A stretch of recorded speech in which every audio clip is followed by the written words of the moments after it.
Sino nga ba si Ben? Siya lang naman ang kayang makapaliwanag ng lakas ni Antoy.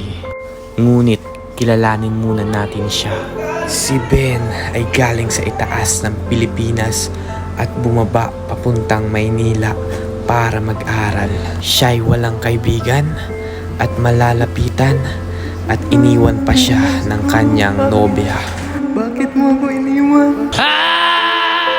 Pero iisa lang ang kanyang misyon dito sa Maynila. Nararamdaman ko talaga dito sa eskwelahan na to yung pinakalakas na nilalang.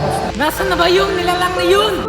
Ang matagal niya nang hinahanap na si Antoy.